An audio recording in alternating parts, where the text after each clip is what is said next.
Check the flavor of the rhythm I wrote, and while I get a chance, yo, let me clear my throat.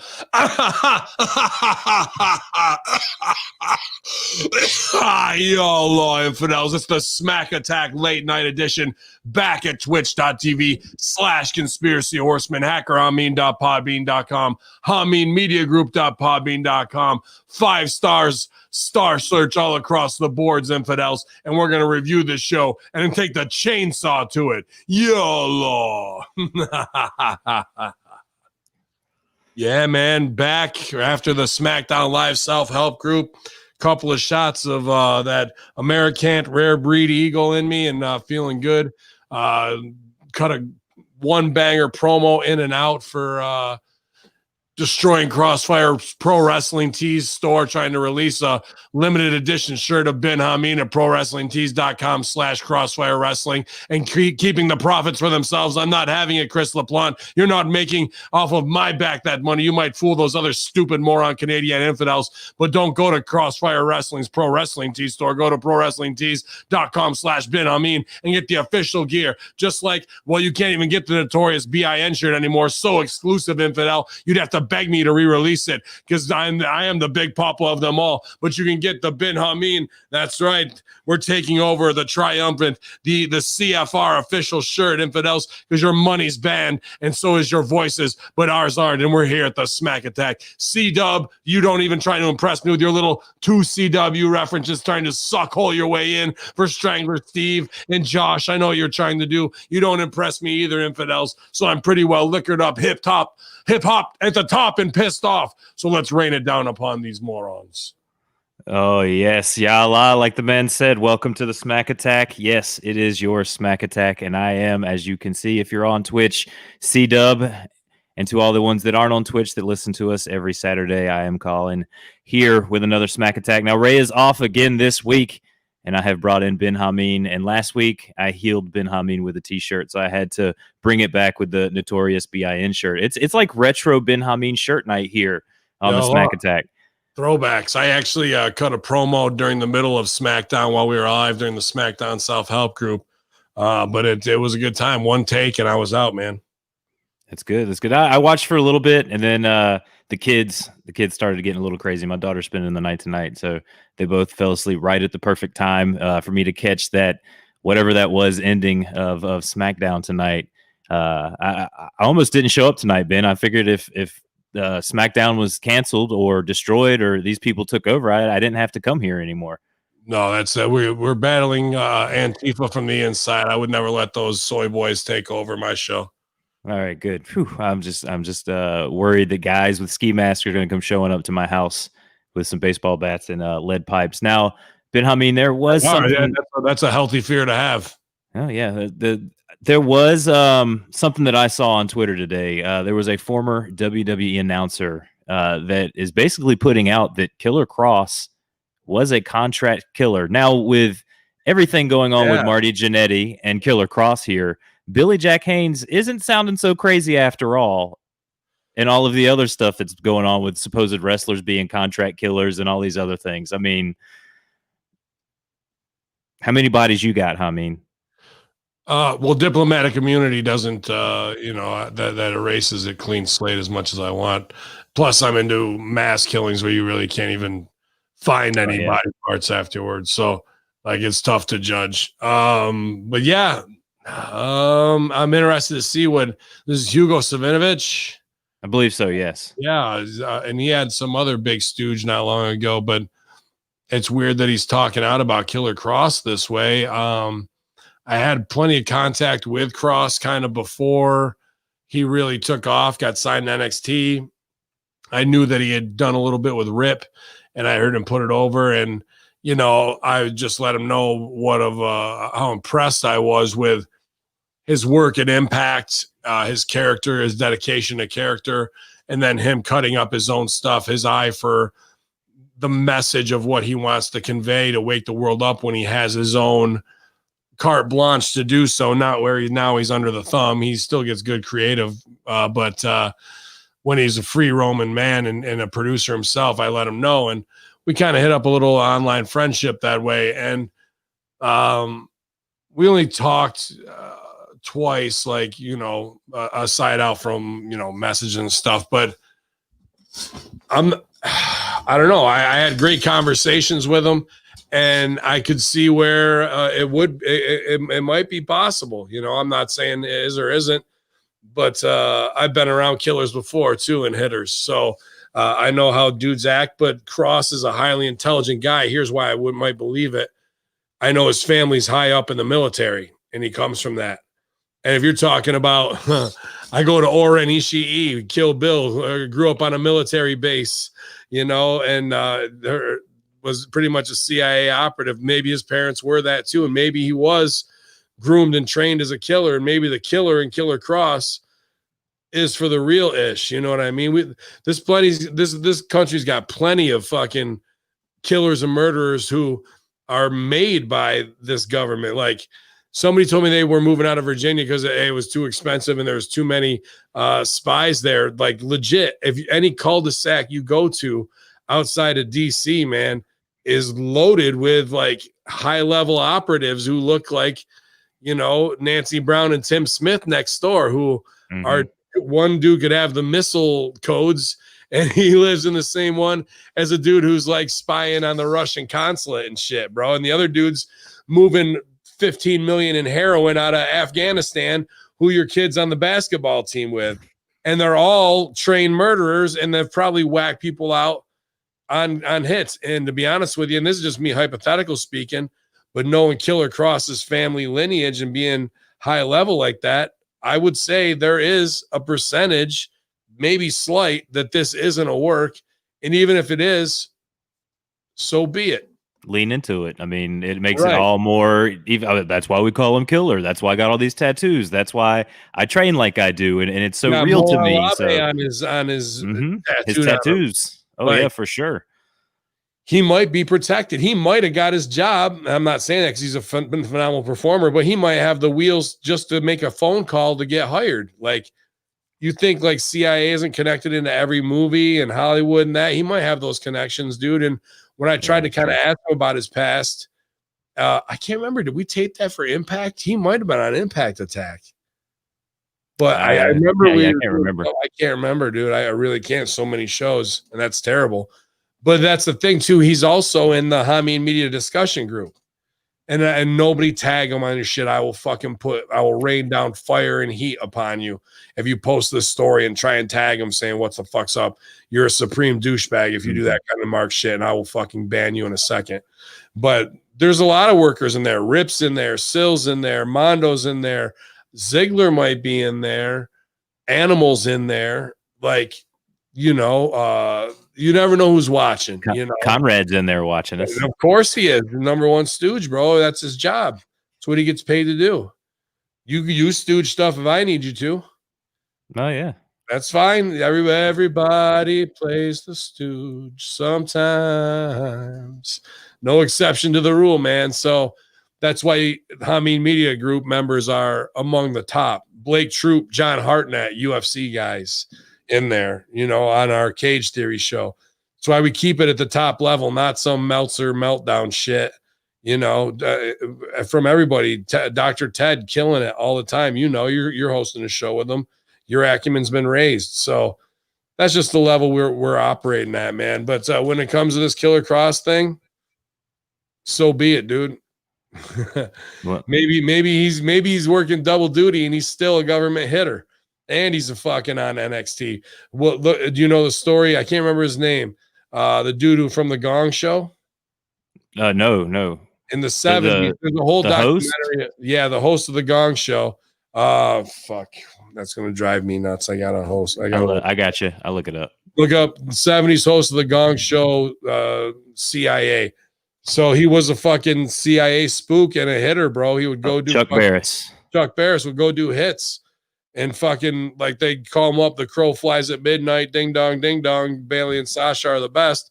And he fucking go off and they give him the address and wake up in some city, fucking MK Ultra the fuck out, man. Like, who's to say? And I don't know the intricacies of Cross's complete family, but I do know Vegas and I do know his family's military, bro.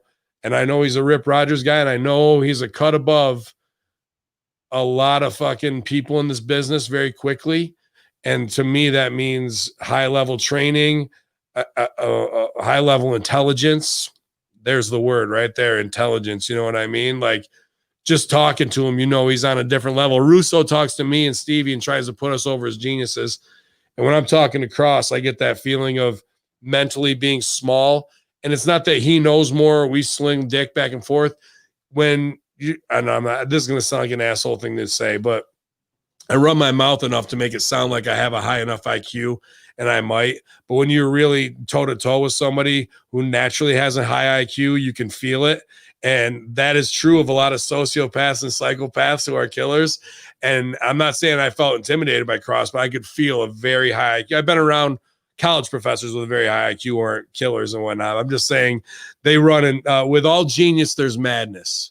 That's a phrase I stick to a lot. And that's why some of the people in my life, I try and hold on to them and they slip through your fingers like sand because they're just too brilliant and you can't hold on to them. You have to let them go.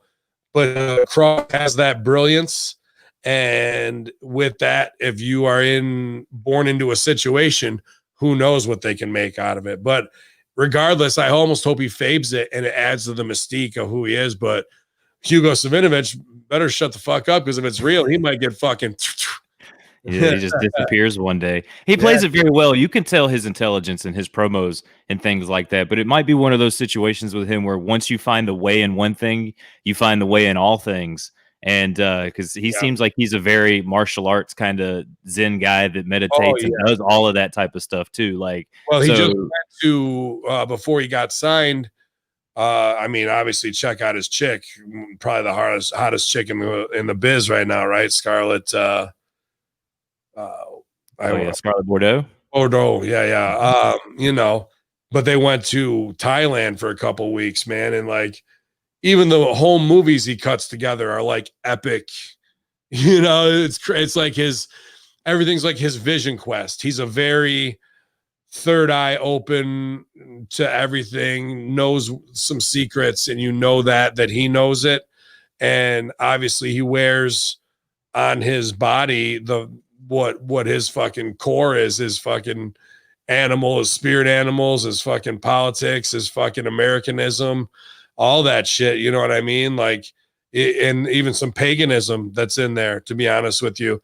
And all that shit could be built in on a huge foundation of underground knowledge. And I fucking think that's awesome. That's what makes him stand out, bro. He's not a factory. They can try and make him into a factory thing, and they might fuck it up because that's what they're good at. But Killer Cross is a once in fucking decade property. It seems like he, go conspiracy horseman on this. Like he's tapped into some ethereal plane where he's able to pull a lot of these different things. And it's neat to watch his performance because you can see it. And like you said, that once in a decade performer, you can see the kind of guy that he is. And I don't know if you've watched NXT because I know you do the AEW stuff, but I really haven't watched much of his stuff, to be honest with you. I know he's usually Uranagi and fucking running through dudes, but it's about it. He gets over in his entrance with his chick singing his fucking make you feel like open doors or whatever the fucking it's a naga. Take me out inside. Right? Like that's what I see here, that shit. But he knows Apocalypse. He knows Demolition Man. He knows Shakespeare. He plays, here's what I love. He plays to the height of his intelligence and his character's intelligence. So what he knows, his character knows, but his character is capable of so much more to be an epic. Like the reality is wrestling is wasted on him. He should be making guys in films from, who's the dude who plays Thor? Chris Hemsworth. Chris Hemsworth. He should be making all those guys. Like he should be the heel in fucking James Bond films. He's that good now. And he's in his prime now to do that, to be a Jason Statham level talent and really outshine him. And there's a lot of guys who are just like, get the fuck away from wrestling, bro. Like once you get into it and the performance addiction is there, cool. But the reality is his talent is way, way bigger. But they'll start him out in the Marine 7 or some shit like that, you know. You take the Miz out and hit that. But I guess that we guys, that's I see some guys in the chat trying to catch up on some things. We got Fudge 420 in there. Said that he's probably a Manchurian candidate, and Dude, he looks like a perfect fucking soldier and killer, don't he? He fits the bill. And basically, there was a tweet that came out that an ex WWE announcer basically said that Killer Cross is probably a contract killer, or has been a contract killer in the past, more or less. So that's kind of what we were talking about to catch you guys up. But let's go ahead and get into Smackdown, because I didn't think it could get any worse. Ben Hamin, and it was not a very entertaining show tonight. There were some good parts. I mean, I was partying during the SmackDown Live group hard, and we had a good time tonight. But that I don't know, dude. I was questioning the format, but then here's the thing, they're fucked, right? So what do you do when everything else is gone, right? You can you have to make a drastic change and do things differently. And tonight and Monday, they did that. We heard last Friday there was a 4-hour, everybody gets their ass chewed promo meeting. Everything sucks from Vince. And then this week, and even though they're shotgunning so much business into the show, so they have the right idea, but they ruin it. They ruin it in a week. That's a problem. But at least they tried to do something, because if we had to sit through another show, even though there was so many cliches and so much shit on the show that was, like, at least it was an attempt. And dude, if you can get them to take that first step, maybe they'll start moving forward at a toddler's pace. You know what I mean? Like, because where they were now was just in process paralysis. I had a great manager who would tell me about that. And I would see it sometimes where you get 60% with a lot of ideas, and then things change from the original idea, and the process becomes paralyzed. And I think that's exactly where they were for the last 6 months, 7 months, and maybe even longer. And it got so bad that tonight they had to make drastic changes, and Monday they had to make what they think is drastic changes to do something to get people talking. So that's the main thing. You're not going to, who gives a fuck about, and this is all of us watching, they don't give a damn about us, but like, we're at the lowest of the low, 1.5 million. We're not going anywhere. People, they could put up a test pattern in the WWE signal and people will watch it for 2 hours. Fucking, they need to get 200,000 back, right? So how do you do that? You pop the internet and fucking whatever with your little clip, go home clip at the end, and the dude with a chainsaw and them painting shit and laying people out, whoop, whoop, whoop. So 200,000 who would be on the fence will come back and watch next week, and we can get it up to 1.7. These are the small strategies. Even if they're just a short-term solution, at least it's something. Because then if we dip off from there of the 200,000, well, maybe we retain 40 to 60,000. So even in a loss, we're gaining 60,000 above where we were at a 1.5. Like, these are hard strategies to do. And sometimes they don't, unfortunately, they don't get max value out of anything. They get too excited and they break their own toy before they get to even really play with it. And that's a problem. And we'll get more into that. I mean, dude, the Raw thing, I broke it down on Monday and Friday and on Raw and SmackDown review on Russo brand. That Raw Underground thing should not have been Shane jumping around like Dana White and all that. The whole thing should have been, what is Raw Underground? And we get, if you're going to knock off Fight Club, both Project Mayhem and the actual Fight Club, it needs to be dudes who are disenfranchised with their spot in WWE. And Shane is in on it too. And Shane's just a rich guy, just like in Fight Club. You had waiters fighting Wall Street guys. The whole thing should have been following Shane to some secret thing where we finally get to it at the end, and you think Shane's going to be the manager, but it's really Shane. And these guys really need to shoot fight, because the work shoot shit exposes it instantly as a fucking, like, okay, it's wrestling with extreme selling and stiff ass shots and guys get knocked out in 30 seconds. That's not how it happens in nobody gets Alistair overreamed match after match after match in WWE. But it happened the other night, and all we needed was 1 minute of Shane taking his shirt off, fucking getting the gloves on, and they go away, they come back, and it's Shane versus, I don't give a fuck, Dolph Ziggler. Let Ziggler shoot on him and Shane try and fucking pepper him and let it look as sloppy as it is. But you don't do a big, oh my God, and da da da, where he's yelling and shit, and get him out of here, he got knocked out, and it's phony. And then people would have been like, holy fuck, they're letting the wrestlers shoot fight on WWE, and you only need a minute of that and fade the fuck out. Or the cops bust in and something, and everyone's got to run the fuck out of there. You know what I mean? But the whole process is getting, first rule of Fight Club is you don't talk about Fight Club. Instead, we're going Raw Underground tonight. The fake Fight Club is coming. You know, instead of being like, well, what the fuck is it? So by the end, we have the fucking Destruction Inc. taking over Raw Underground.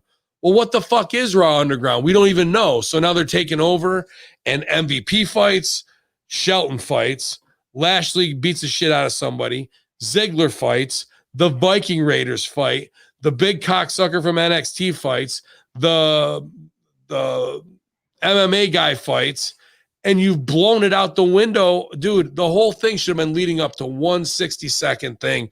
Now you don't have anywhere to go. Imagine, who's it going to be? No, next week it's Ziggler fighting fucking whatever because he retained court over Shane, and fucking somebody hears about it and they get faded. Like, you saw guys who were there, but then in the WWE side, somebody's like, hey, dude, I heard about you. Like, I don't know what the fuck you're talking about, bro.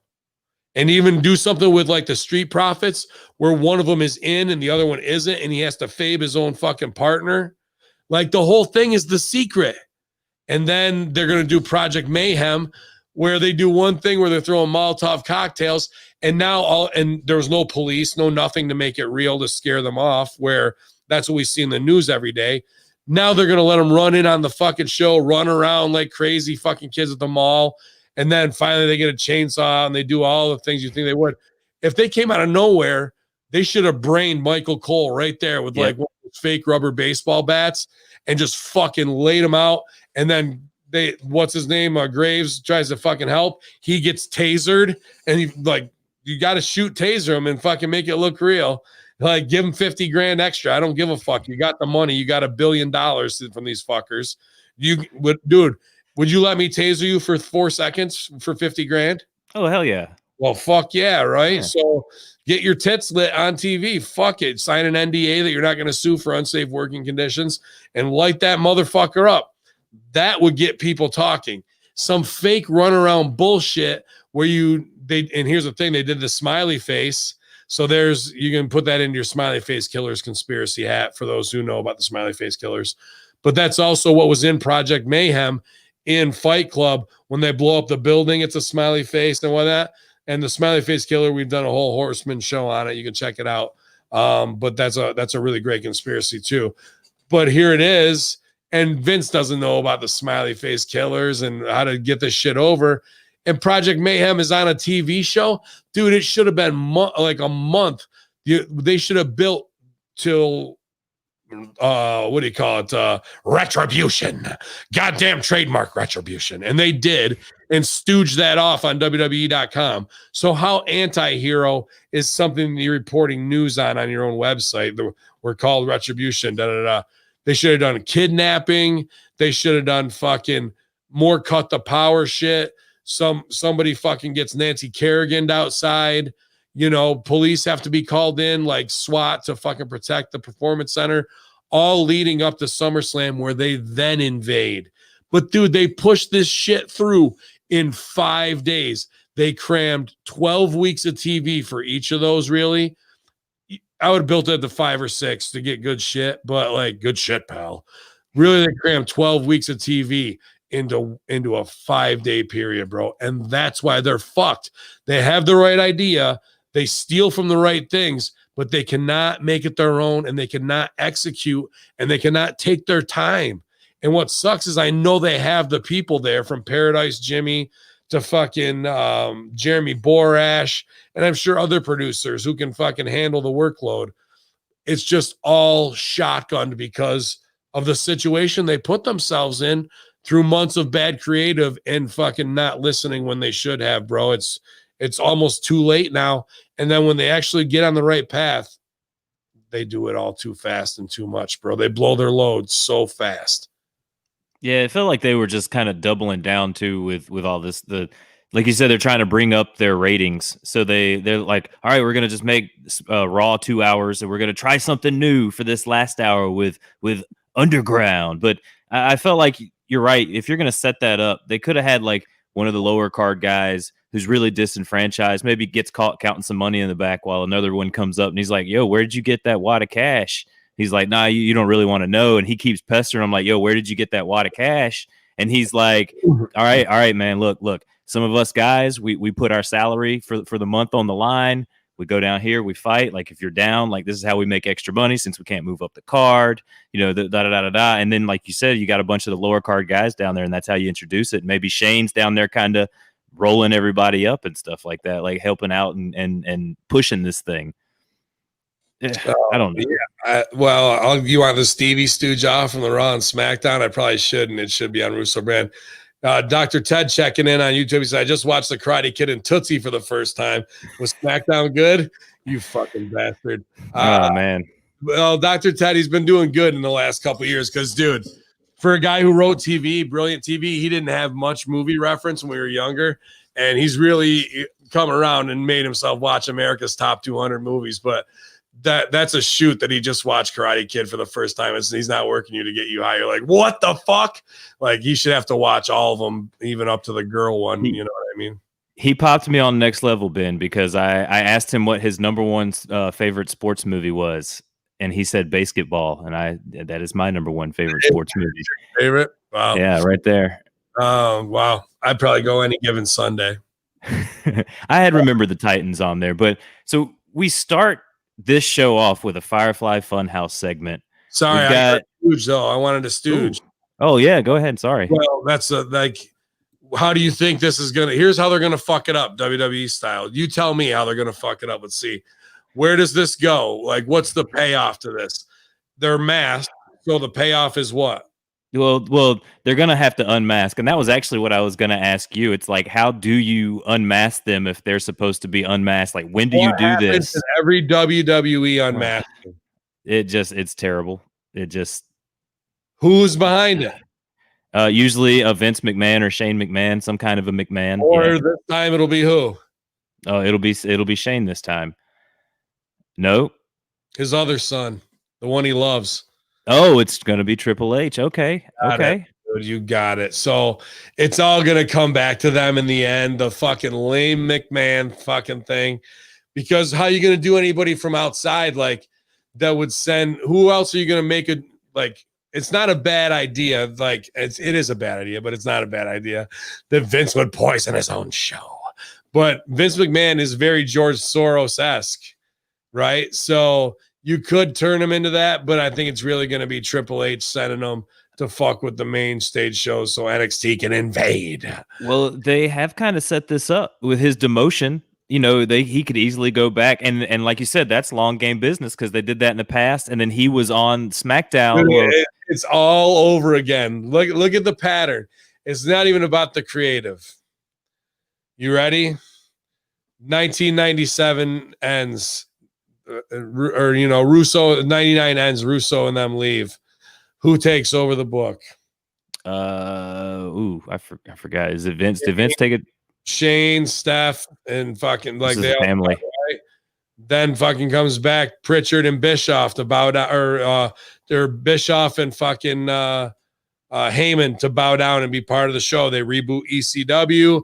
They finish off the WCW business. I'll never forget it. Buffalo, dude. I was there and fucking Kane choke slam fucking Bischoff off the fucking ramp. I was standing right there. This is when they moved the booth to the back. We were on the floor, last row. So when people would exit up the ramp, we were all right by them. Dude, Bischoff went through that table like it wasn't even there.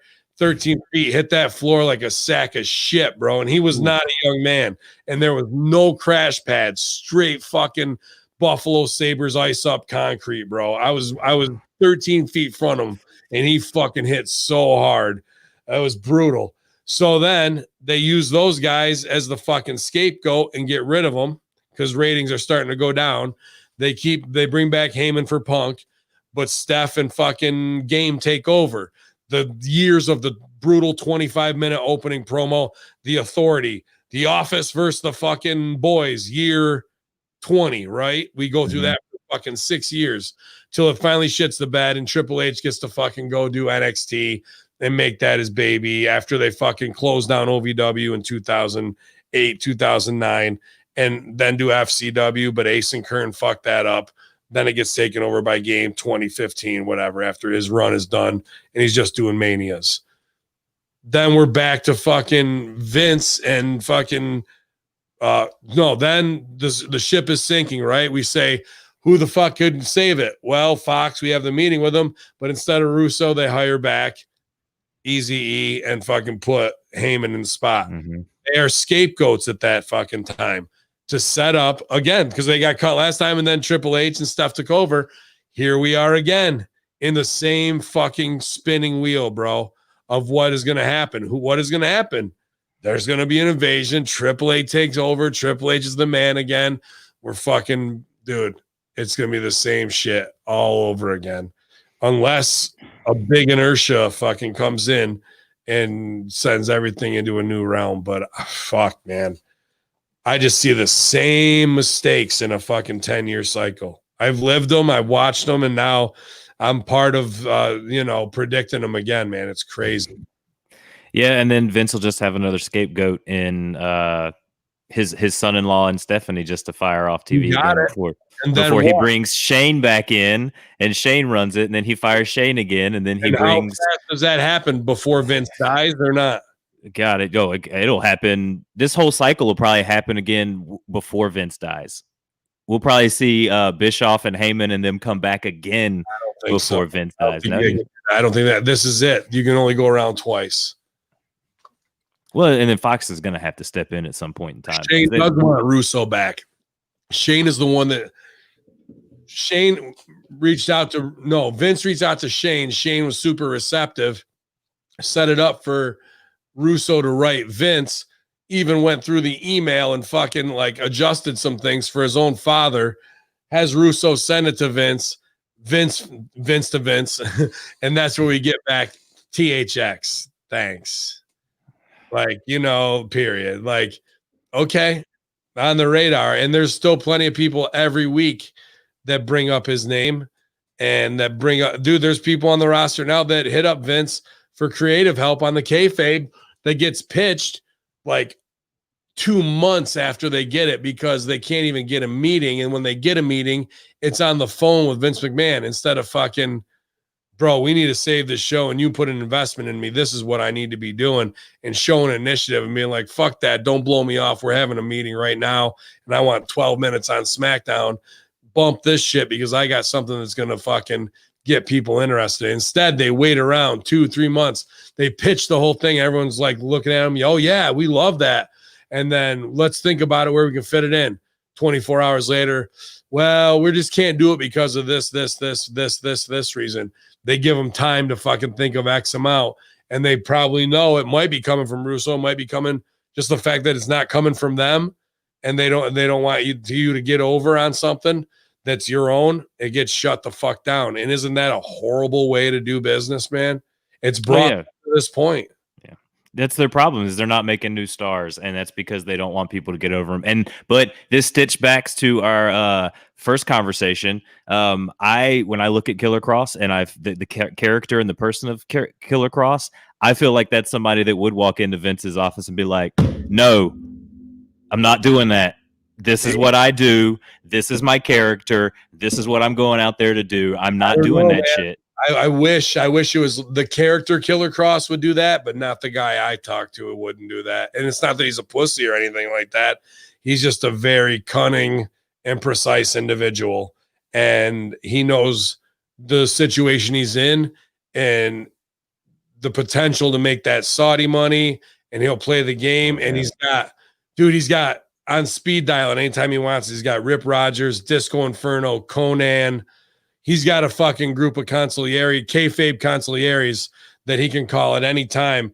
and anybody who's trying to pull a game move on him, he even if he's green to the business and feels like it's a setup, which he's so highly intelligent, he's going to smell it a mile away. He'll go to them to get the fucking counter attack or the no sell before he makes any move. You know what I mean? And he's like a wrestling AI. He's only going to get smarter and more political and technical and better as time goes on, as he sees more and more inside the business of throat cutters like that. But I hope they are scared of him, that he is a killer, because that'll keep him the fucking line and people won't fucking test him nearly as much, man. But shout out, I saw the old Dirty Bastard question out there. Shout out Unique Son. I love that 36 Chambers, the dirty version, Rawhide, dog shit. Those later albums when he came back to make that money, maybe not his best work, but you know, doesn't matter if we go, me and Mariah go back like babies and pacifiers. Old Dirk, no liar. Kicking fantasy hot like fire. Jump, let me see you do the stump. Yeah, man, that's how we're doing it here on the Smack Attack tonight, man. It's late night. This wasn't a bad show. Let's get into it, bro. Oh yeah, you know, my lasting memory of Old Dirty Bastard is him cashing a welfare check live on MTV. On Yo MTV Raps, yeah, man, and he came out and got in the fucking limo. Yeah, oh man, that was great. But we start the show with the Firefly Funhouse. We've got Bray Wyatt says he has to address the haters, and he says it's all Braun Strowman's fault, and he just needs, basically, he who is the Fiend needs Braun Strowman to give him what he wants, and he will be here. And if Strowman doesn't give him it, she will face the consequences. So he was very vague, but anyone that's watched the show the past couple of weeks would know exactly what he was talking about here. The Fiend wants everyone to know that Strowman needs to if he wants Alexa Bliss back, he's going to have to give that title shot to the Fiend, and we do eventually get that later this evening. Was this a little fun open to the show here for you, Mr. Hamin? Yeah, it was good stylized opening, but it popped me, dude, because she's underneath. She's like, you know, in danger again. And Strowman's like, do what the fuck you want with her, bro. I don't give a fuck. I was like, what? You know, via Skype or whatever, man. He's like, I already smashed, bro. You can have her. Like, I was like, what is going on out here, dude? Like, the damsel in distress just got thrown like the train track. Like, here comes a train. You gonna save her? Nah, bro. I'm not down with her. The whole thing was supposed to be that, right? That was the enchantment and whatnot. I guess. So now maybe she's just going to be with Bray and be Bray's weird side piece. But that was a strange part in the Disney storytelling of this, wasn't it? Yeah, that's what I felt too there, where he was like, oh, I'm the monster. I'm back to being the monster. And then, like, I don't care about her. Like, like you said, do what you want. Like, when was Braun ever really this, like, monster? Or is this something that was inside of him? Because I've never seen, like, that part of, I mean, not necessarily like him flipping things and doing that stuff, but flipping ambulances and shit. Yeah, bro. But that's not like monster, not like demon. No, that's strongman stuff. For me, when he was doing that stuff, that's all strongman stuff. Dude, flipping an 18-wheeler is fucking incredible Hulk shit. That's not strongman stuff. Well, yeah, I mean, delusional, bro. Fucking MSG thinks he can beat Ken Shamrock. Oh, that is crazy. No, that is delusional. MSG, you cannot beat Ken Shamrock. His name is Stevie Richards.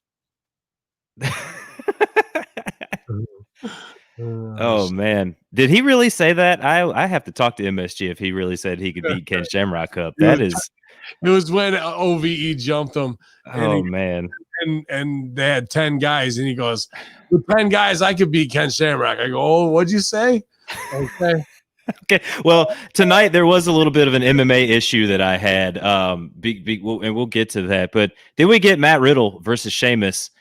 And Matt Riddle wins the match. We get a lot of different attacks. Shortly after, Shorty G basically attacks Riddle. Then Riddle gets to beat up Shorty G. Sheamus is mad that he lost his match by disqualification because of Shorty G, and proceeds to beat the crap out of Shorty G again. And I'm not really excited for this feud all that much. I mean, will you fucking stop? Yeah, I mean, this was an interesting part of the show because I was like they're kicking the shit out on the outside to cause the DQ. So I was confused, which you don't really want to leave your audience with confusion. But then 20 minutes later, that confusion paid off for me. So I really got to ask Stevie on this because of what they think. Not that I don't have my own opinions, but like I've bitched enough about everything, but about formats of the show and stuff and how you put a card together and storytelling with inside of that, taking your audience on the roller coaster. So this left us confused, but 20 minutes later, so this whole show's theme should be what, really? Let me start there. I'll quiz you. Basically the theme of this show would be it's the Fiend part of the show. Like that's the bit, the Alexa Bliss thing, because that's what they ended on last week. You're on the right spot, on the right way that way. That's the whatever. But think about show format. How did these matches end tonight? Mostly disqualifications, really. Like, yeah. So that's our theme of the night. So once we came back, and even though retribution is the new chaos, like that really is retribution. I'm not saying the group.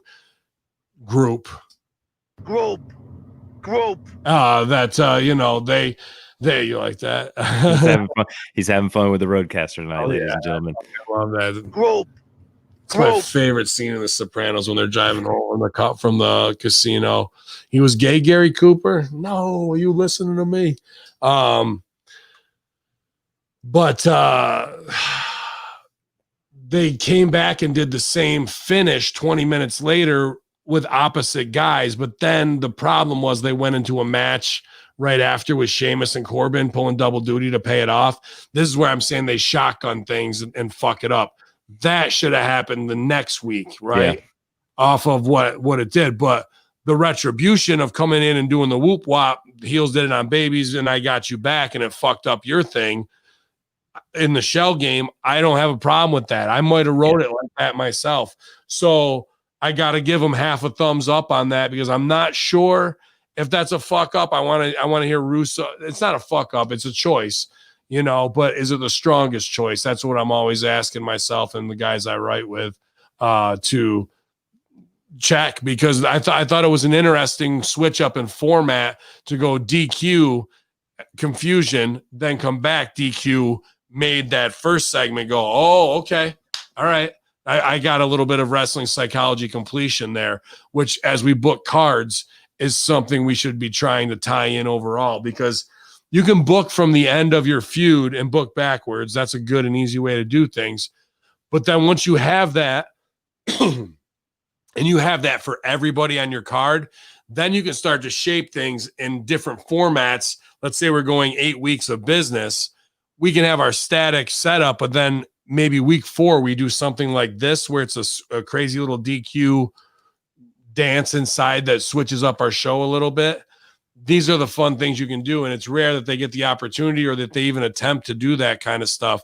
So the night of DQ and Smaj finishes, even at the end of the show, was the overall theme of this show tonight of nothing is going to end in a, just when you think you're going to get 1, 2, 3, you're going to get 1, 2, here comes this fucking shit. Now, the problem with that is do you want, here comes this fucking shit more than once? You know what I mean? In a night, because by the time you get to it at the end, you're fucking crazied out. But are you? Do you have a little left in the tank, and do you really want to take it from them, or do you want to build to that point? These are just Baskin Robbins 31 flavors, and something that looks good on paper might not work as good on TV. And then other times it works just as good. They might be 7 out of 10s, both of them. And it's just what choice you choose to go with. Well, and like you said, that first segment, like the whole Sheamus, Matt Riddle, Baron Corbin thing, it makes sense that he would, like, Matt Riddle would come back and not necessarily get involved in the match, but make the distraction for Sheamus to get the win.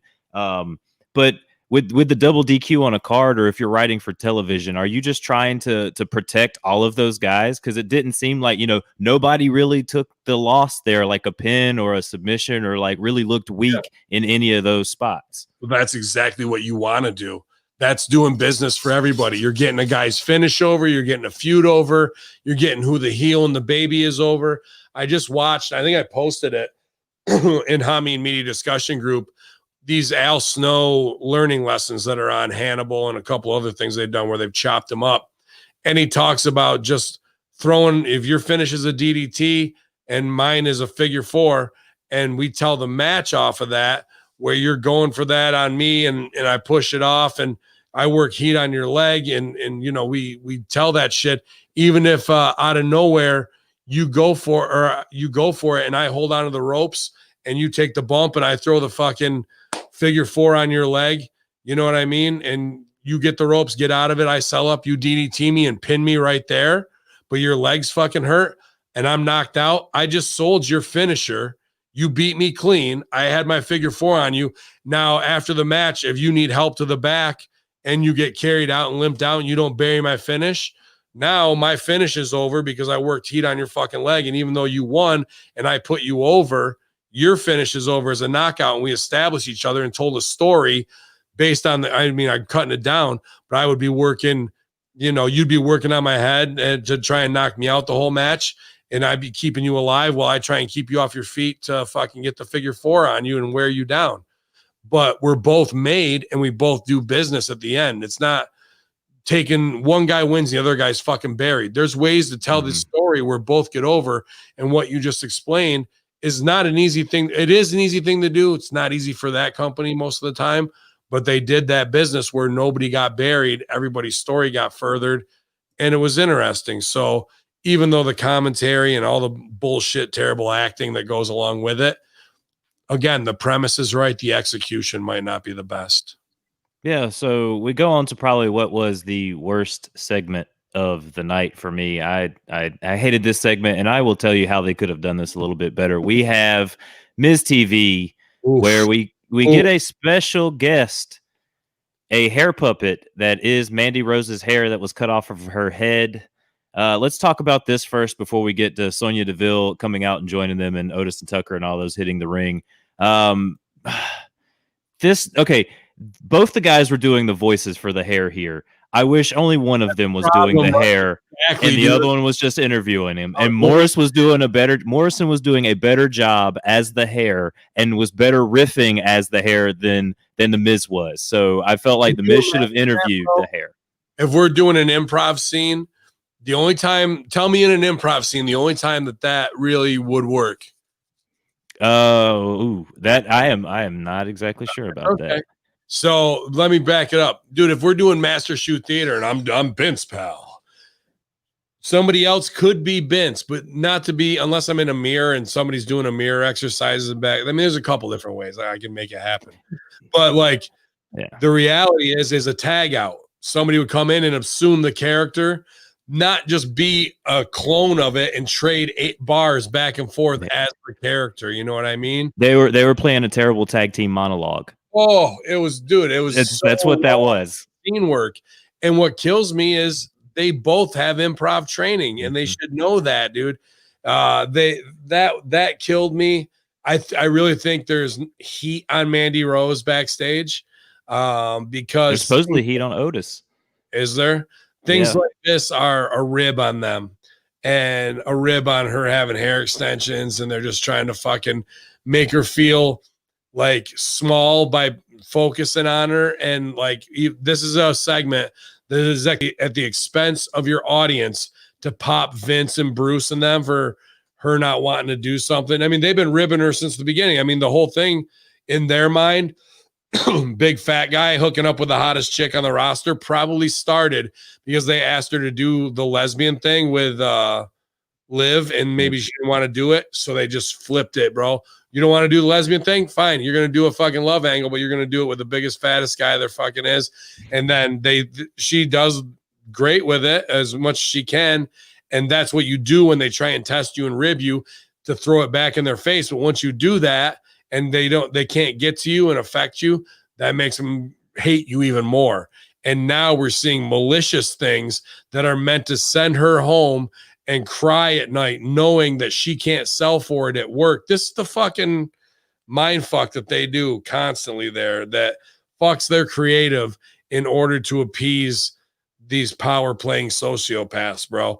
And that's why we get weird little scenes where they're both doing the voice like this instead of, not that it was never going to be great, but one guy needs to be the interviewer.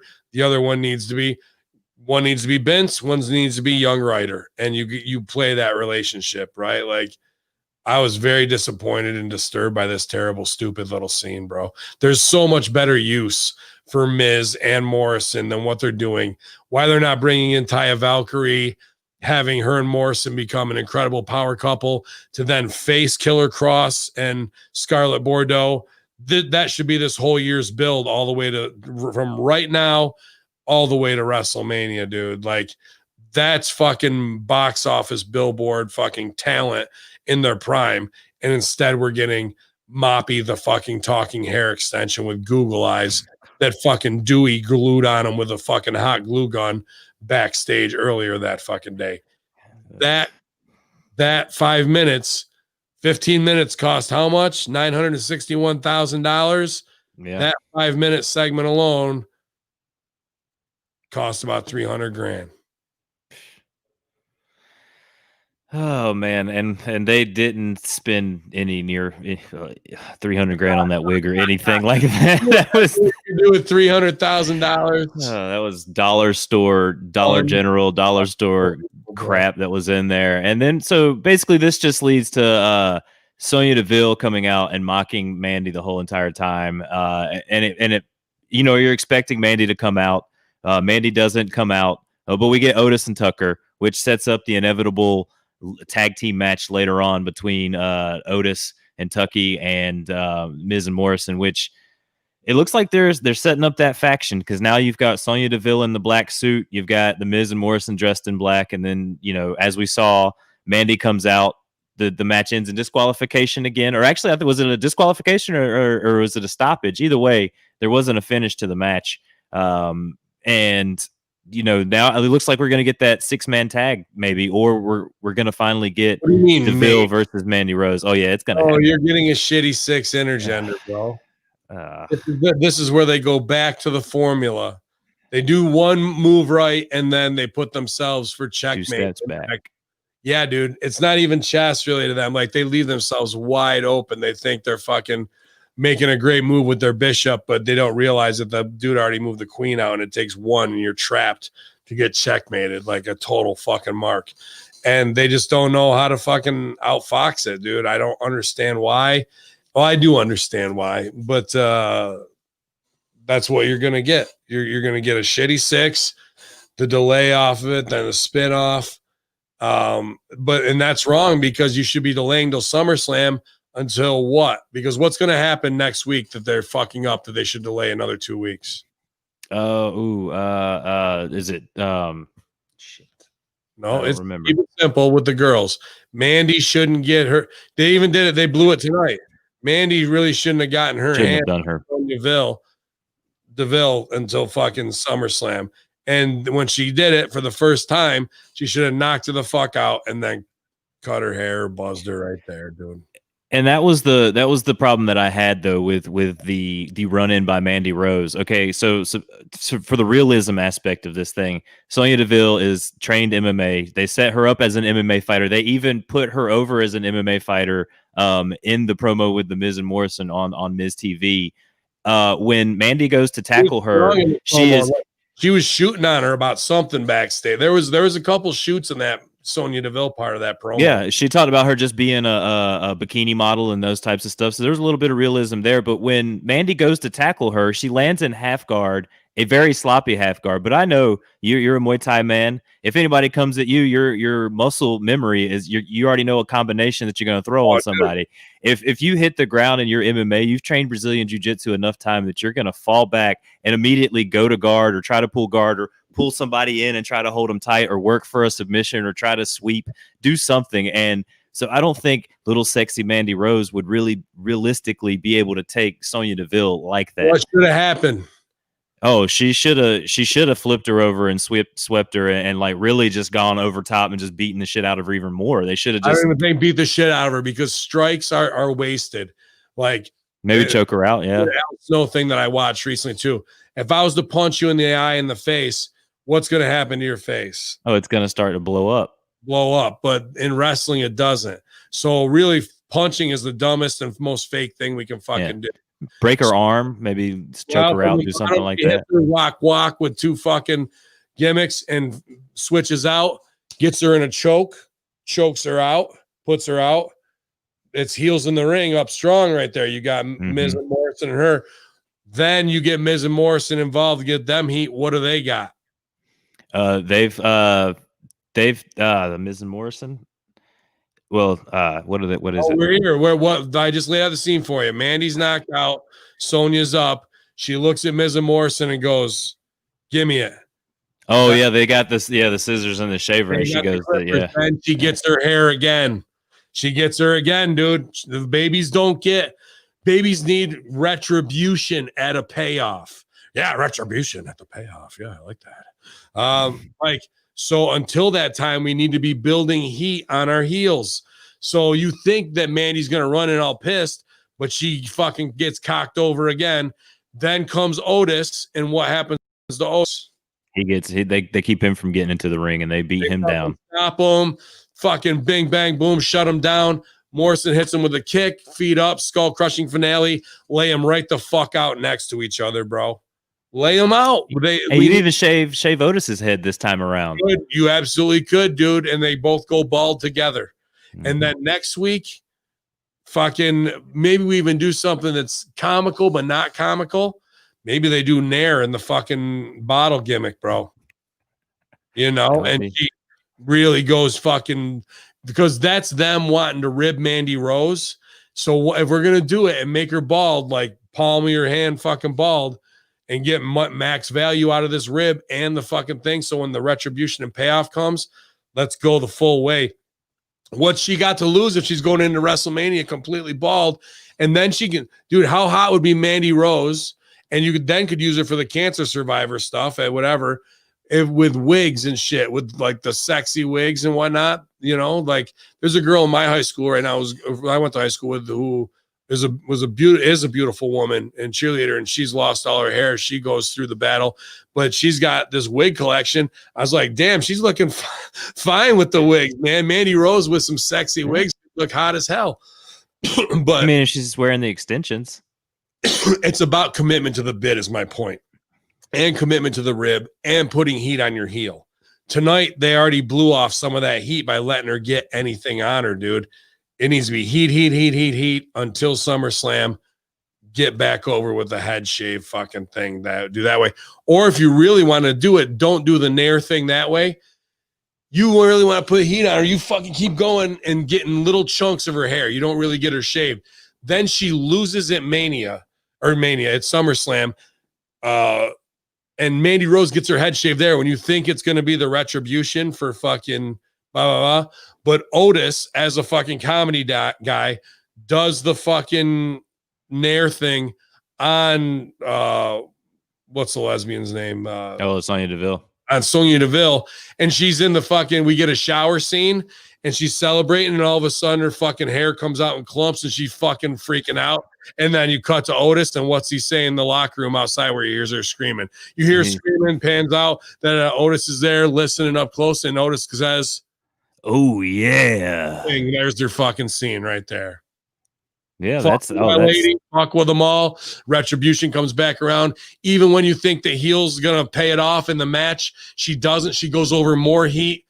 Trickster boyfriend comes back to fucking even the score. And the world is all normal once again. But then we've told a whole fucking story and not shotgunned it in a one night, bro, which they do every week. Yeah, I don't see why they can't keep the people coming. But then we've got Cesaro versus Linseed Dorado. This was probably my favorite match of the night. Me too. Because it actually had a finish, and these two guys can work their ass off. But that's fucking absolutely they can. But that's also important because if we're doing all this schmaz stuff to tell a bigger story, we need a solid finish. And Cesaro, we want to build and make him look strong, and he can get over. And that's what this was, a strong get over match. And fucking, it was impressive to watch, dude. This guy is a fucking machine, and there's a ton of money written on him. I would love to see Killer Cross versus Shinsuke, Killer Cross versus Cesaro. That's box office stuff, dude. Like, seriously. There's money written all over that guy, and it's long overdue that he isn't a fucking top name, top draw in the top fucking spots. Yeah, I was so surprised that he spoke Spanish so well last week. Like you said, they could easily put him in other markets and have him learn other languages. It looks like Fudge 420 posted in the chat, Forbes from 30 minutes ago, from using spray paint for vandalism to vigilantes dressed in black, retribution came off as a retread sure to fail in an administration that betrays its new ideas when it's really a subpar Nexus knockoff. Wow. We haven't even gotten to the retribution thing, but that is strong. Was that Alfred Konuwa who wrote that for Forbes? Because there's a thing, you know, when you're a publicly traded company or pretend publicly traded company that doesn't do SEC violations every time you sell stocks, what you do, that Variety article was an industry trendsetter. And now it's going to be trendy to jump on the nuts of WWE if you're a Business Insider magazine, because they all follow suit. So if Variety did it and now Forbes is doing it, and it was Alfred, I figured. And he was an ass kiss a lot of times, and that's a pretty strong look right there, and an honest one, who of a guy who has never been in the business but knows about business and obviously works for Forbes, but knows the history and failures of past creative, and that's a pretty spot on insight. A lot of things I'm not impressed with Forbes and what they think is they would ask Kiss to get the network over because they knew there was money there. But now it's going to be trendy to jump off the fucking Titanic. And now Variety's done it. Forbes is doing it.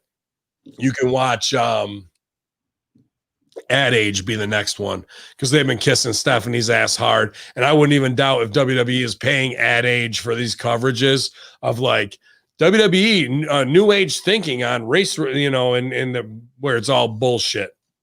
Because Vince McMahon paid 10 grand to be on the fucking cover of Muscle and Fitness with the chains and shit like that. So not a lot of people know that. They think, oh, Vince is in fucking great shape. They want him on Muscle and Fitness. No, he fucking calls up all gassed up after posing in the fucking mirror at Stanford for 2 hours and decides he wants to be on the fucking cover. That's how it goes. So but the Nancy Browns and the Marks don't know that, dude. They just think it's Vince McMahon on fucking Muscle and Fitness, billionaire king of the world, right? It's all about perception being reality. And Muscle and Fitness isn't going to turn down a free 10, 25 grand or whoever they want to fucking be on the cover. It's easy to sell that shit. Yeah, that's true. And I remember I think the Conspiracy Horseman episode, Stevie talked about that because he got in touch with him and there was like paid ads or paid interviews or some shit like that you could do. Yeah, that's insane. And maybe he should, to be honest with you. It's not that Stevie needs it in his product is fake, but perception is reality, and you need to fucking have the Nancy Brown stop to diddle their fucking eraser for a little while based on how Stevie looks on the cover stretching in bands at 40 something years old. Like, then so be it, because we're here to sell and convert and actually help make people healthy while the gyms are closed. So would a $5,000 investment in Stevie Richards Fitness in a mainstream magazine across the country yield that in sales, X amount for $17 each or $16.99 or $15, whatever he sells the first program for. So how many do we have to sell to make that back? You got to spend money to make money sometimes. Yes, we got to sell really 350 to 400 to really make any money back off of that. Is it worth it? Are we going to sell 400 programs? Maybe. But I don't know. That's a gamble, But for Vince McMahon, that's a piss in the bucket ego stroke that just so he can frame it and put it on his fucking next to the dinosaur head. He has something to show off to the other executives that he has to deal with out throughout his life. Do you have a Muscle and Fitness cover? No, I do though. It really, dude. I worked for a guy. It's all that dick measuring shit. It is, dude. I worked for a guy when I first moved to Chicago, Flair Communications, Lee Flaherty. He's legit, like he's a guy who Mad Men is based off of. And when I worked for him, it was like, 2000, year 2000. It was Millennium, actually. I just moved there.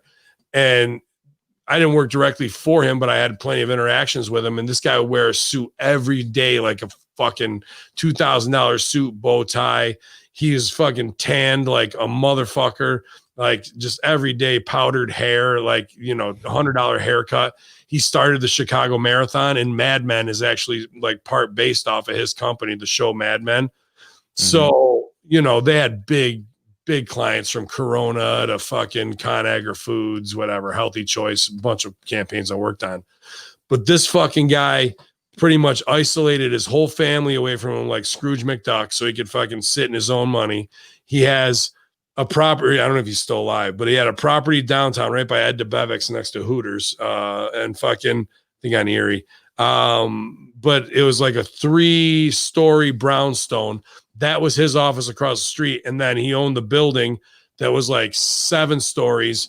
That was the actual agency firm, right? Where we're all fucking doing all these pitches and having all these meetings. I would make boards and shit for Nestle. I remember working on like Frigo cheese heads and Nickelodeon stuff and a couple other things, Nestle Scooby-Doo bars and shit before they came in.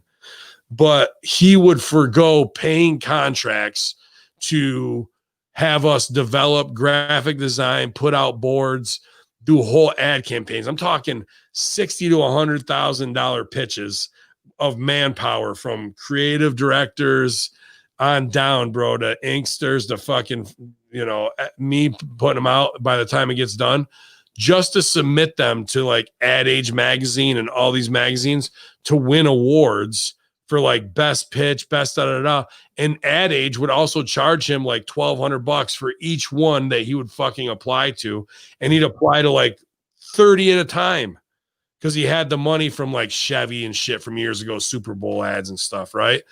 So and it was just so he could get another award that looked like a fucking diamond or a triangle. And then he could sell all the other fucking, then they would do these magazine pieces saying, the most award-winning Flair Communications, da-da-da-da. Could you imagine saying, I heard one time that he may have sank like $6 to $7 million just to win these fucking awards that you could go down to a trophy place and make for $200, bro.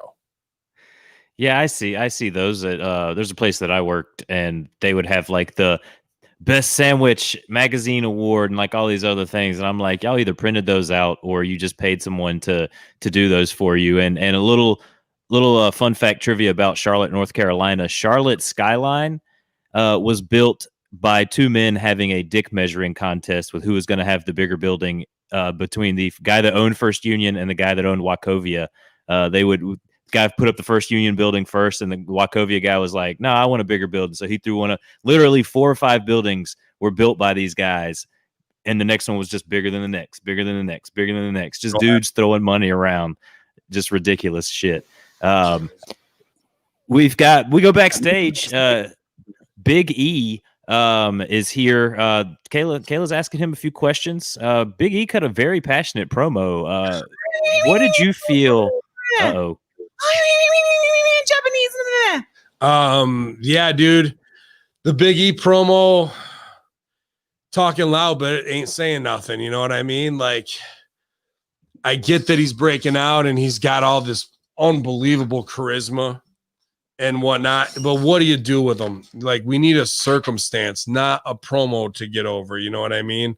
No more of the hallelujah, Southern Baptist undertone of it all. I'll get it all up and here we come and like that, to build it that way. There's got to be more. And it's about,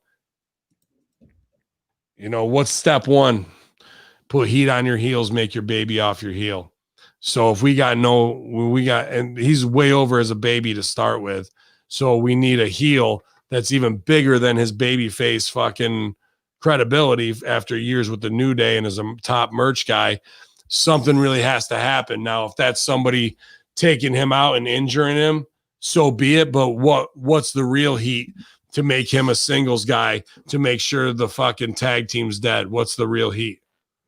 That I am not sure. Sure you do. Is it the BLM stuff and all that stuff that's going around? Like he can play that? No, he could, but we're trying to break him out of a tag team. We're trying to make him singles. We love him, and we love his tag partner Kofi. What do we got to do? Oh, he's got to turn on him more or less if you want to heal out of him. Or baby, nope, we're gonna keep them both. That's right. That's all right if you don't know. Somebody's got to take Kofi. Somebody's got to take Kofi out. Somebody's got to do something to Kofi that's so fucked up that Big E has to go on a quest for fucking retribution because people want to see how could you do this terrible thing to fucking Kofi. Now, if it's something racist, like this is where you could use Lars Sullivan again, dude. To be honest with you, this is where I would bring back Lars Sullivan. I'm not kidding you. Like the guy's got a lot of heat, right, for the fucking gay stuff and like that shit. Without talking about that kind of shit, and Vince loves the meat on the meat shit anyway. So, like, there's that funny stuff that I'm sure they get out of it. But like, Lars Sullivan should really fuck up Kofi, either like, it's got to be something outside of the arena, some type of. It needs to look like a racially motivated beating, and or like a closet homicide. Like maybe he tries to play into it. Maybe make Lars Sullivan a sexual predator. In this time of pedophiles and shit like that, maybe he tries to corner Kofi and do something to him to make out with him, like playing to the Marty Jannetty storyline, right? Except this time, they almost gets caught and he leaves Kofi fucking laying and lays him the fuck out that way. And Kofi's been assaulted and whatnot, and we all feel really fucked up about it. And nobody likes Lars Sullivan because he's creepy as fuck. And it's up to Big E to get him out of fucking WWE, and a loser leaves fucking WWE match, and you just cut him loose after that. And then maybe bring him back in NXT as some weird like stalker or something like that. Maybe he's got another fetish against somebody in NXT. You could do stuff from the outside if you really wanted to use them. But fucking that's how I like. What circumstances can we set up that are real that we can get away from? And I'm gonna win. Yeah. Like that shit's not gonna get us anywhere, bro. Yeah. I don't. I like the passion from it, but I do kind of feel like he needs to get more serious about it and kind of drop that New Day stuff. It's all Song of the South shit, bro, to me. That's Vince McMahon, North Carolina, went to a fucking Baptist church with his black friend on a Sunday when he was like 14 and saw that shit, and it stuck with him. Like in his mind, that's what black people are and do till the end of time. You fucking stop. Sorry. No, you're good. It's that time of the show, guys. It's boss time here on the Smack Attack. We're going to talk this Sasha Banks Bayley segment. And I believe we'll get to the retribution stuff after this, and I think that's it for the show. After that, we've got Sasha Banks and Bayley. Of course, they have to have a Zoom meeting call-in with Stephanie McMahon, and basically she puts them in matches. Why do we have to have Stephanie here? What they just got to interject themselves in all these things. Basically, Banks will end up defending her title against Asuka at SummerSlam, and Bayley will defend her SmackDown title against a winner of a triple brand battle royal at SummerSlam. They're just heating this up. Ben, I feel like if they're really going to get the heat for both of these women and actually kind of get somebody's got to be jealous than one or the other. I think they're going to push this to where they do the champions versus champions match, and Sasha is probably going to win if Bayley doesn't lose her title to Asuka coming up here. Oh yeah, I think so too. That the heels will help each other cheat to stay on top just a little bit longer, and then the retribution is Asuka effing over one of them to the other. She can be the Hornet, in this and really sting somebody. Oh yeah. I just they're gonna blow this up. It's gonna all come to a head soon where these girls, they're going to have to flip them. Sasha Banks is probably going to be the face. Bayley's going to continue to be the heel in all of this. But then we get to the end of the show. We've got Miz and Morrison versus Heavy Machinery. We get another no contest match because Rose and DeVille fight backstage. Rose and DeVille are talking, being held back by Adam Pearce. The lights go out. Then we get Retribution jumping the barricades. And as you kind of said at the beginning of the show, Ben, I feel like they jumped the barricades and left the ring guy. The announcer was just chilling there. They didn't do anything to him. And then, like you said, they ran by Graves. They ran by Cole. Didn't do anything to them. And then they realized, oh shit, there's people here. We got to go get them. That And shit then been after the first that, thing. mhm. Just fucked them up. Like, get some fake batons that are those hard rubber and take somebody out, and then fucking you get shock somebody. We've seen tasers. Somebody should even have had a fucking smoke grenade, like a tear gas fucking thing. You know what I mean?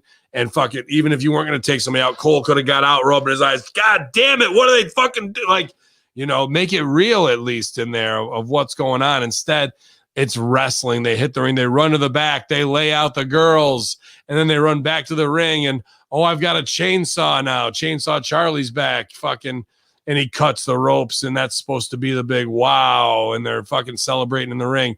The fact that they're in the ring is so wrestling, dude. You've taken something that should have been cool and anti-establishment terrorism, and you know, fucked up. Imagine if like they came out the next week and everybody's rental car was fucked over, you know, and like who has insurance and who didn't get insurance or not on all the rental cars are. Everyone's got a smashed windshield.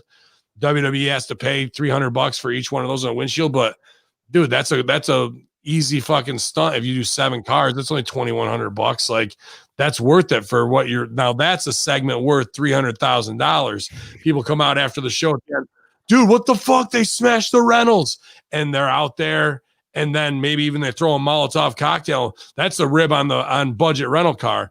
You fucking get the insurance on all of them. You smash the fucking windows on them, and then one of them you even torch it. That's what they did on Jackass, right? And then they fucking brought the car back after buying the full insurance. Good rib. Haha, makes for a good story in the book for when Mark Carano's got to call budget insurance or whatever to deal with it. But like, that's some real shit that'll get people to, and all we need is that from them, that they're fucking with WWE superstars because they're ex-WWE superstars or people who didn't get a shot, and they know where they can hurt them. You want to hurt the workers? Fuck with their rentals. Why? Not only is it going to cost them, but now they're stuck at the arena when they want to go back to the hotel and they can't. Then you could do stuff at the hotel if you wanted to, even all along the way. But in the ring is shotgunning the whole thing. And it's just so wrong and makes it so uncool and so in the wrestling bubble, dude. Yeah, and like we said before, when do you unmask these people? Do they have a leader? I mean, we're kind of seeing I feel like it's the Dark Order stuff being played on WWE television with how they just did a lot of the run-ins before all of that. I like your idea. I would like that if it wasn't Triple H, which would be fucking cool. And it's not going to happen because I still think they're too young. But what if it was fucking Declan, Rogan, and Kenyon? Oh yeah, okay, that would be cool. Yeah, like the great grandkids or the grandkids, basically. Yeah, like they're way out of touch, and the only way they can strike back as rich white kids is fucking at their own family and shit like that, where they know they're not going to take heat, but they can fuck shit up, and then we can get in. It was me, Austin. It was me all along. And it was Vince that sent Declan and Rogan and them. But like that was the only thing I could think of. Like, we're gonna get wash, rinse, repeat. It's gonna be Triple H. But fucking if it was those three, this would be an interesting way to get them on camera. Yeah, I had something that I was gonna. There was a mistake. One of the girls' hoodies pulled back, so I know one of the girls has like dark curly-ish hair that was beating up one of the other ones tonight. So they did kind of have a folly where her hoodie came off, and you could kind of tell what one of the ones was wearing before they kind of ran back into the ring. But that's it. Looks indie. That's I mean, it's supposed to look whatever, but like the fact that if they were outside on a closed circuit camera, it would look good. When you got them in the ring, it looks like we're just trying to throw any shit against the wall and hope it sticks, everybody. Well, even when they went and attacked the people outside the ring, the NXT stars in attendance, it looked very staged and fake. Sure. And the last one was a female, and they made sure to bring the other 2 female performers up to fight her, so they didn't have male on female violence. Basically, they're gonna fuck this up. This is how we ended the show, ladies and gentlemen, with Retribution storming everything, cutting the ropes with a chainsaw, like he said. Like, does this make you want to watch? I mean, we have to watch, but does this really make you want to come back and, like, if you were put yourselves in Fudge 420 shoes in the chat, and you're watching SmackDown, and you're like, you see this. Do you want to come back and watch this next week? What kind of person to say I told her so? But you know what? I told her so. I told her so. So, that's just what it is, man. Every week after week, the punishment continues. We're going to keep reviewing the show because it's the WWE Universe, the big property. Yeah. We have to. I mean, I get paid on Russo to do it. So, obviously, we're going to keep putting it out here. But it's all about, at least they took a step forward and did something different in format. But these things that could be exciting, they only have the knowledge, or they're only listening to the writers who are writing it and applying 40% of it. And when you do that, it looks like shit. And the fact that they're doing it, like I said, 6-8 weeks of business between Monday when it debuted and Friday, and already shotgunning it and having them in the arena, and then not doing things that are like awestruck, like, zapping Corey Graves and fucking up Cole with, tear gas or something. Like, that's, if you're going to go into what's happening in the streets in reality, you got to go for it. You can't fucking limp in on this shit because we've seen the real. So to do it phony looks absolutely fucking phony. You got to bonus everybody $50,000. Dude, you fucking pepper spray the shit out of me and tase me on my fucking ass for $50,000. I don't give a fuck. I need the paper, so why not do it and spend some of that money and get some fucking things that are like, holy shit. And who doesn't want to see Michael Cole get pepper sprayed? That's fucking dream come true. Yeah. I think, I would love to see Corey Graves spit. I would help pay that $50,000 extra that Vince McMahon, like, crowdsource it, put a Kickstarter out there or something, like tase Corey Graves for $50,000. We'll pay it. It's just the commitment to the bit to make things look real. Like, will you do this? And I'll bonus you if you do that. Sure, boss. Like, I want this to get over. I know we're fucking hurting. And I think a fucking gift of me getting my tits lit on the fucking Smackdown table is worth $50,000. I agree, pal. That's not a problem. All right. Yeah. Just make sure it's in the account. I mean, make sure it's in the account before we go live on my PayPal. Yeah, on my PayPal. Yeah. And I'm happy to do it up. But I'm telling you what, if it's 9:56 and that money hasn't hit yet when I check my phone and somebody comes at me with a taser, I'm going to fucking kick their face in. And then I go out and do my job. And then I check my phone right before that, make sure the money's there. Yeah, dude. And the other thing is, when somebody says we need a good Charlie nip slip during the Resistance cast, but it's things like that make it look real. Not a nip slip per se, but we had the Mandy Rose thing last week where she's getting beat up and she rolls over and her top is broken. And while she's trying to play knocked out, she grabs it and holds it so her titty doesn't pop out like little Kim.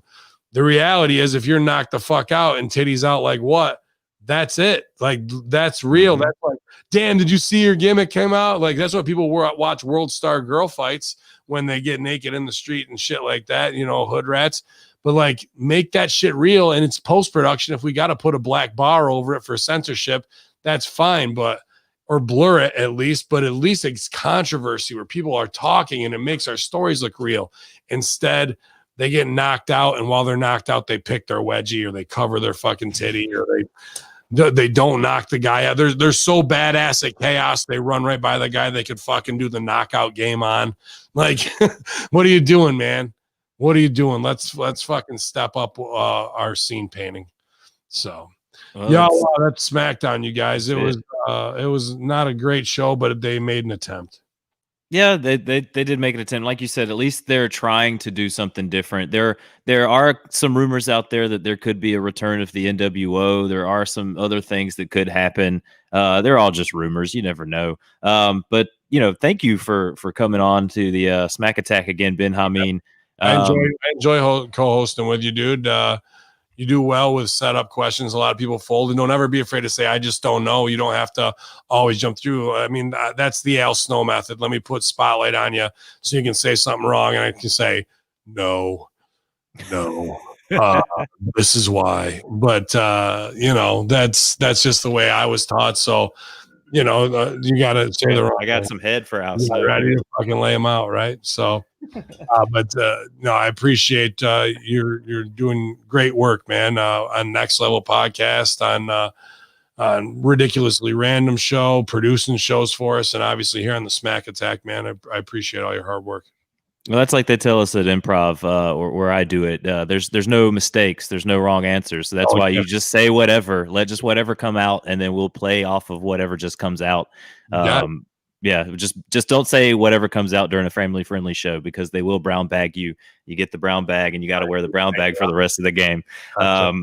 Yeah, but guys, you can find me, like he said, on the Next Level Wrestling Review with the man beast, Dr. Ted, the Trailer McNailer, myself on the Smack Attack on Saturdays. And I produce Cage Theory, if you guys didn't know. There's a little Easter egg. If you go back to, I think, the July 21st episode, John and JB were talking about hot balls. And they had a whole conversation there where there was like a blooper that I cut out of the show, where they were like, hot balls this, hot balls that. So I edited hot balls, but it's Sweet Caroline. So right as they're about to get to the Sweet Caroline part, it says hot balls. So you guys enjoy that. And UFC tonight, right? If you're listening to this Saturday, Hamin Media Group, I might be here at twitch.tv/conspiracy horseman or on youtube.com/Ben Hamin. Actually, probably just on Twitch, because I don't want to get flagged on YouTube. They're still pretty cunty. So I'll be here probably doing some watch along UFC style, as we do for the Impact as a show as well. And here at the Smack Attack to watch along. We have the Smackdown Live self-help group. Have a good time with that on Friday nights. A lot of great heads joining, and we just have listen alongs with YouTube and hip hop. I'm having fun with the Roadcaster Pro, and just making it a good time here at Hamin Media Group, and everybody seems to be enjoying it, man, every week. So I'm very happy about that. I do have where's the fuck the phone go? Where's my phone, Colin? Oh God, I don't know. Jersey Mike, where did you put Ben Hamin? Bitch. He was taking pictures of it again. Probably. You might want to delete those. Coming out soon, probably. Yo, law infidels, that's right. I see you morons across the border trying to cheat me. Yes, you, Chris LaPlante, thinking you can open your own little Crossfire Wrestling Pro Wrestling Tee store, do you? Where you can sell this new exclusive limited edition Ben Hamin shirt? Well, no, moron. Everyone should not go to crossfirewrestling.com on Pro Wrestling Tees. Go to prowrestlingtees.com/Ben Hamin to get the official gear. Don't put any money in the pocket of that moron, Chris LaPlante. Don't feed his stupid, fat moron Canadian children. And I'll tell you one more thing, Crossfire. I'm never going to wear my brand new boots from SteveTheShoeman.com. That's right. The only time you'll ever get to see them is right here. Look at them. So glorious. But you're never going to see them. And Chris LaPlante, only the old boots. When I kick your stupid face in again, moron, because your borders are closed. Your wrestling is ruined forever. It's Hacker Hamin over Strong all day long. Not you, Crossfire Wrestling on Pro Wrestling Tees. No one will go there and buy the new shirts for Tyler Turver or Rob Rage. None of those morons will outsell me. Only prowrestlingtees.com/Ben Hamin. Ya Allah, Ya Mohammed. Ya Hamin.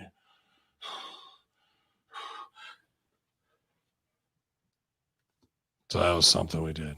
That was nice. You know, I was kind of sad that our Culture Vulture friend didn't make an appearance on this episode. All right, we'll get to some. He's doing big things. He said he's going to send me a new message and shit. So we'll see. I sent him some pictures of steaks. Let's see if we can find some older ones here. The chat's popping right now. Y'all, you bitch. Y'all, you fat crap. You thought I was done. You thought I was buried. I'm just getting started, you fat shit. Nia Jack in a tight dress still looks better than you, you fat prick. Y'all, you pussy. I would like to apologize to all my Muslim brothers and sisters, but I'll never apologize to you, you fat piece of crap. Fuck you, you culture vulture. You're the type of person to call a goat your wife just so you can fuck the goat, you animal fucker. Fuck you, y'all, you piece of crap. Who ate all the pies? Who ate all the pizzas? You and Nice Snacks did, you fat shit. This guy's gonna get his own Netflix special. Y'all, you pussy. You're so incompetent. You're so retarded. You couldn't even play my clip on a Russo show. But I know why. Because your fingers are so goddamn fat. You just couldn't tap it. Do some push-ups. Lose that belly. Lose the man titties. Oh man. Fat fuck. I do Cartman, how mean?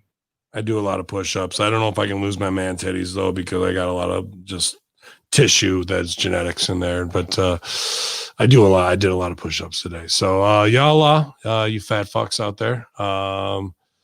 Just couldn't tap it, baby. I just couldn't tap that on there. So yeah, a lot's going down. Pro Wrestling Tees, Crossfire, don't go there, go there. Shut down 2CW. They're never gonna have a show ever again. Pretty much ruining Raw week after week. SmackDown's in its dying days.